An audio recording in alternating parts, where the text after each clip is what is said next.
నమస్కారం, welcome to exclusive field report. నేను VSR మూర్తి.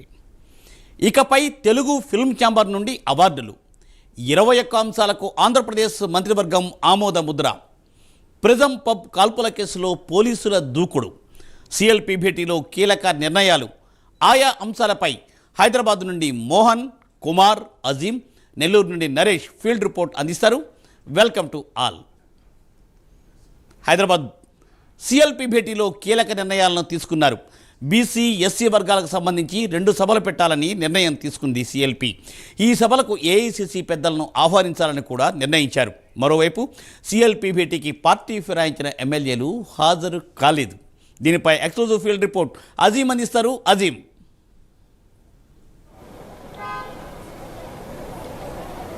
ఏదైతే సిఎల్పి సమావేశం సుదీర్ఘంగా కొనసాగిందని చెప్పుకోవాలి. సుమారు 11 గంటలకు ప్రారంభమైన సమావేశం 5 గంటల వరకు కూడా కొనసాగింది. 5 గంటల పాటు కూడా సమావేశం సుదీర్ఘంగా కొనసాగింది. అయితే ఈ సమావేశంలో కాంగ్రెస్ పార్టీ పలు కీలక అంశాలపై చర్చించిందని మనం చెప్పుకోవాల్సిన పరిస్థితి. ఎందుకంటే రాష్ట్ర ఆర్థిక పరిస్థితిపై డిప్యూటీ సీఎం బట్టి విక్రమార్క ఏదైతే పవర్ పాయింట్ ప్రజెంటేషన్ చేశారని చెప్పి కూడా ఏదైతే మనకు తెలిసింది. సో అంటే రాష్ట్రంలో వస్తున్నటువంటి వనరులు కావచ్చు, ఏదైతే బడ్జెట్ సంబంధించిన విషయం కావచ్చు, ఎలా వస్తున్నాయి, గత ప్రభుత్వం చేసినటువంటి అప్పుల వివరాలు, దాన్ని మనం ఎలా పూడ్చుకుంటూ వస్తున్నాం, ఎలా పథకాలు అమలు చేస్తున్నాం అనే అంశాలపై కూడా బట్టి క్లియర్ కట్గా ఎమ్మెల్యేలు అందరికీ తెలియాలని ఒక ఉద్దేశంతో ఒక పవర్ పాయింట్ ప్రజెంటేషన్ చేసినట్టు మనకు తెలుస్తుంది. దీంతోపాటు ఏదైతే ఎన్నికలు రాబోతున్నాయి, లోకల్ బాడీకి సంబంధించిన ఎన్నికలు రాబోతున్నాయి. సో ఈ ఎన్నికల్లో కూడా కాంగ్రెస్ పార్టీ తన సత్తా చాటాలని చెప్పి సుమారు 90% పైగా సీట్లు ఖచ్చితంగా స్థానిక సంస్థల ఎన్నికల్లో ఏదైతే గెలవాల్సినటువంటి అవసరం ఉందని చెప్పి కూడా పార్టీకి సంబంధించిన నాయకులు దిశానిర్దేశం చేసినట్టు కూడా మనకు తెలుస్తుంది. ఇప్పటికే చూసుకున్నట్టయితే నియోజకవర్గాలలో ఏదైతే కాంగ్రెస్ పార్టీ 42% బీసీలకు సంబంధించినటువంటి రాజకీయంగా టికెట్లు ఇస్తామని చెప్పింది. సో ఈ నేపథ్యంలో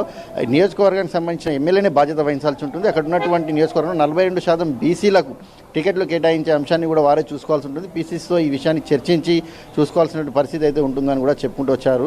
సో ఈ నేపథ్యంలో సీఎం రేవంత్ రెడ్డి మాట్లాడుతూ కూడా ఖచ్చితంగా నియోజకవర్గాల్లో పార్టీ సంబంధించిన అభివృద్ధి పనులు ఏవైతే ఉన్నాయో, అటు గుళ్ళు కావచ్చు, బళ్ళు కావచ్చు, సీసీ రోడ్లు కావచ్చు, స్ట్రీట్ లైట్లు కావచ్చు, ఇలాంటి అనేక అంశాలకు సంబంధించినటువంటి పనులన్నీ కూడా పూర్తి చేయాలి. ఎందుకంటే రానున్న ఎన్నికల్లో ఏదైతే లోకల్ బాడీ ఎన్నికల్లో పార్టీ ఖచ్చితంగా 90% పైగా విజయం సాధించాలంటే ఈ పనులపై కూడా దృష్టి పెట్టాల్సిన అవసరం ఉంది. కాబట్టి అందరూ కూడా తమ తమ నియోజకవర్గాల్లో పూర్తి స్థాయిలో పర్యటించి అటు పూర్తి స్థాయిలో పనులు కూడా చేయాలని చెప్పి దీనికి సంబంధించి సంబంధిత ఇన్ఛార్జ్ మంత్రులు కావచ్చు, లేకపోతే జిల్లాకు సంబంధించిన మంత్రులు అందరూ కూడా ఏదైతే పూర్తిగా సహకరించాలని చెప్పి ఎమ్మెల్యేలతో పాజిటివ్గా ఉండాలని చెప్పి కూడా ఏదైతే చర్చించినట్టు కూడా మనకు తెలుసు. సో ఓవరాల్గా ఈ అంశం, రాష్ట్రానికి సంబంధించిన అంశం ఈ రకంగా వస్తే కొద్దిసేపటి తర్వాత ఏదైతే సీఎం రేవంత్ రెడ్డి ఢిల్లీకి వెళ్ళనున్నారు, అలాగే పీసీసీ చీఫ్ మహేష్ కుమార్ గారు కూడా ఢిల్లీకి వెళ్తారు. ఏదైతే ఏఐసీసీ అధ్యక్షుడైనటువంటి ఖార్గేతో భేటీ అవుతారు. ఈ భేటీలో ఏదైతే ఇప్పటికే ఎస్సీ వర్గీకరణకు సంబంధించినటువంటి రిపోర్ట్ కావచ్చు, అలాగే కులగణకు సంబంధించినటువంటి రిపోర్ట్ కావచ్చు, ఈ 2 రిపోర్ట్లను కూడా ఏఐసీసీ అధ్యక్షుడు మల్లికార్జున్ ఖార్గేకి ఏదైతే వాళ్ళు ఇవ్వడం జరుగుతుంది. ఇచ్చి ఇక్కడ ఉన్నటువంటి పరిస్థితులు, అంటే ఈ సిఫార్సులు చేసిన తర్వాత ఎలాంటి పరిస్థితి రాష్ట్రంలో నెలకొంది, ఎస్సీ వర్గీకరణకు సంబంధించినటువంటి రిజర్వేషన్ కావచ్చు, అలాగే కులగణకు సంబంధించిన రిజర్వేషన్. ఎందుకంటే దేశంలో రాహుల్ గాంధీ గారు ఏదైతే భారత్ జోడో యాత్ర సందర్భంగా చెప్పారో అదేవిధంగా మేము ఏదైతే కులగణన చేశాం, దేశంలోనే ఇది మొదటిసారి ఇలాంటి రాష్ట్రంలో చేయడం అని చెప్పి కూడా చారిత్రాత్మక నిర్ణయంగా కూడా కాంగ్రెస్ పార్టీ చెప్పుకుంటూ వస్తున్న పరిస్థితిలో ఈ వివరణ అంతా కూడా అక్కడ ఏఐసీసీ అధ్యక్షుడికి ఇవ్వనున్నారు. సో దీని తర్వాత క్యాబినెట్ సంబంధించిన అంశాలపై కూడా చర్చించే అవకాశం ఉన్నట్టు తెలుస్తుంది. అలాగే ఏదైతే పెండింగ్ ఉన్నాయో కార్పొరేషన్ చైర్మన్లు, ఆ అంశానికి సంబంధించి కార్యవర్గానికి సంబంధించి పీసీసీ నూతన కార్యవర్గానికి సంబంధించి కూడా అంశాలు 2 రోజుల పాటు ఢిల్లీలో ఉండి చర్చించే అవకాశాలు కూడా చాలా స్పష్టంగా కనిపిస్తున్నాయి. ఎందుకంటే లోకల్ బాడీ ఎన్నికలు వస్తున్నాయి, ఎమ్మెల్సీ ఎన్నికలు ఉన్నాయి. సో పార్టీ క్యాడర్లో జోష్ నింపాలి అంటే, బలోపేతంగా ఉండాలంటే ఈ మిగిలిపోయిన పెండింగ్ సంబంధించినటువంటి పదవులన్నీ కూడా ఫుల్ఫిల్ చేసినట్టయితే ఖచ్చితంగా పార్టీ మరింత బలంగా జోష్గా ముందుకు వెళ్తుంది. లోకల్ బాడీలో ఎమ్మెల్సీలో ఎక్కువ స్థానాలు సాధించే అవకాశం ఉంటుందని చెప్పి కూడా కాంగ్రెస్ పార్టీ భావించింది. సో ఈ నేపథ్యంలో 2 సభలు కూడా ఫిబ్రవరిలో నిర్వహించాలని చెప్పి కూడా పీసీసీ కావచ్చు, ప్రభుత్వం కావచ్చు నిర్ణయించినట్టు కూడా మనకు తెలిసింది సిఎల్పి సమావేశంలో.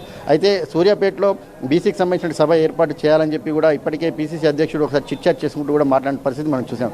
ఇదే అంశాన్ని ఈరోజు సిఎల్పిలో కూడా చర్చించినట్టు కూడా మనకు తెలుస్తుంది. సో సూర్యాపేటలో రాహుల్ గాంధీని పిలిచి సభను విజయవంతం చేయాలని చెప్పి చూస్తున్నారు. అలాగే ఒక ఎస్సీ వర్గీకరణ చేశాం. సో ఎస్సీకి సంబంధించిన ఒక సభను కూడా నిర్వహిస్తే ఆ వర్గాల్లో కూడా మంచి సంకేతాలు వెళ్తాయి, పార్టీకి ఎన్నికల్లో కూడా ఉపయోగపడుతుందనే ఒక అంశాన్ని కూడా ఏదైతే సిఎల్పిలో చర్చించినట్టు తెలుస్తుంది. సో 2 సభలు కూడా ఇదే నెలలో నిర్వహించాలని చెప్పి కూడా ఏదైతే పార్టీ భావించినట్టు కూడా తెలుస్తుంది. సో ఓవరాల్గా మనం చూసుకుంటే అసంతృప్తికి సంబంధించిన ఎమ్మెల్యేలు ఎవరైతే రహస్యంగా భేటీ అయినటువంటి ఎమ్మెల్యేల ఇష్యూ ఏదైతే ఉందో కాంగ్రెస్ పార్టీలో ఈ అంశానికి సంబంధించి కూడా చర్చించినట్టు కూడా మనకు తెలుస్తుంది. సో ఖచ్చితంగా అందరూ పాజిటివ్ వేలోనే వెళ్ళాలి, అందరూ అందరు కలుపుకొని పోవాలని చెప్పి కూడా అటు మంత్రులకు కావచ్చు ఎమ్మెల్యేలకు కావచ్చు దిశానిర్దేశం చేసినట్టు పరిస్థితి మనకు కనిపిస్తుంది. సో ఓవరాల్గా చూసినట్టయితే ఏదైతే రానున్న సర్పంచ్ ఎన్నికల్లో మెజార్టీ స్థానాలు 90% పైగా గెలవాల్సిన అవసరం ఉంది కాబట్టి ఆ రకంగా కృషి చేయాలని చెప్పి, అలాగే రాష్ట్ర ఆర్థిక పరిస్థితికి సంబంధించినటువంటి బడ్జెట్ అంశాలకు సంబంధించిన పవర్ పాయింట్ ప్రజెంటేషన్, అలాగే 2 సభలు నిర్వహించాలనే ఒక అంశంపై పార్టీ ఏదైతే సిఎల్పిలో సుదీర్ఘంగా నిర్ణయించింది. మరి దీని అమలు ఏ రకంగా ఉంటుందైతే మనం చూడాల్సి ఉంటుంది. Murthy, thank you Azeem, thanks for exclusive field report.